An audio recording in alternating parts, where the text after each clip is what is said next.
Look here, it's little Cy Robertson again. Hey, look here. Today we're going to talk about God a little bit. And some of the things I've done in my past. Look here. You got a firm belief in God. Through the God Almighty, there is strength. For without God there is no strength. For without God there is failure. But with God there all things are possible. Look here. I'm going to tell you something. There's been many nights that I've walked floors, drunker and cooler brown, and stoned down my mind. There's been plenty of times that I should have wound up dead, and cannot explain to you how I was not wound up dead. I have run more drugs than you can shake a stick at, drunk more beer than most people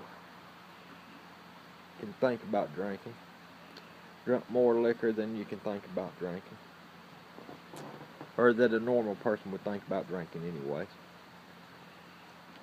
I don't condone drinking. I don't condone drug use. I've done my share of drugs and alcohol. But thank the good Lord above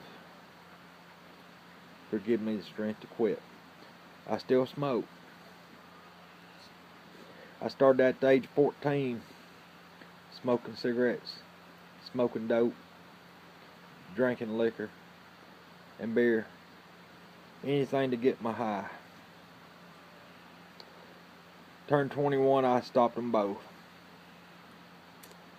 I thank the Lord above for giving me the strength to quit drinking, quit smoking weed,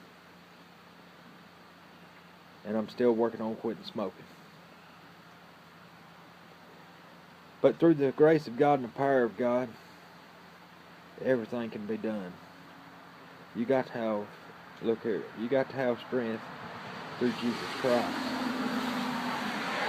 If you think that going to church is going to get you to heaven, it's not. Look here, I'm a firm believer in what's in your heart is what's going to get you in heaven. I don't believe that going to church is going to save your soul. I believe what's in your soul and what you have done throughout your life is what's going to carry you to heaven or to hell. My friend, there was a lot of disciples and people who are in heaven who were mentioned in the Bible that done a whole lot worse than I have ever done or could ever do. You had some that preached naked, drunk, preaching naked, but they're in heaven. You got one that was a harlot, the woman at the well. Then you got the beggar, who didn't have nothing to give God, but one mite. Well, that was more than that rich man offered God, because that man with that one mite give his all, or that one man who was a rich man didn't have much to give at all. He gave every bit that he had, but he didn't give his soul and his heart to God. You can't buy God with love of money.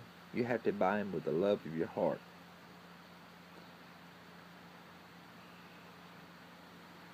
You can't buy God. Not at all. If you're trying to buy God, my friend, or buy your way into heaven, you're going to have a long, hard road to live. You won't never find God except for money to get into heaven. What I meant by buying God's love with love is you got to give God all your love. You can't give Him partial of it. You got to give it all to Him. That's like when you're giving yourself up for marriage to another person, whether it be man or woman. You can't give that woman or that man partial love, because if you don't go into the marriage with all your heart and all your soul, it's set up for failure. likewise, going into Christ. If you don't give it all you got, and you're not willing to give your soul and your life to God, you have no more succeeded than you had the day before, my friend. I'm not saying I'm perfect, but I'm telling you, man, I have a firm belief in God. And God has blessed me more today believing and having a firm belief in God than He did when I was 20 years old, running around smoking dope, getting drunk every night, smoking dope every night, out drag racing, doing things that were against the law and barely skimming by. How, I don't know. Some of them, it's the miracle of God that I pulled myself through. There was times that I should have been killed, but I made it through. I'm here to tell you, my friend, give your life to God.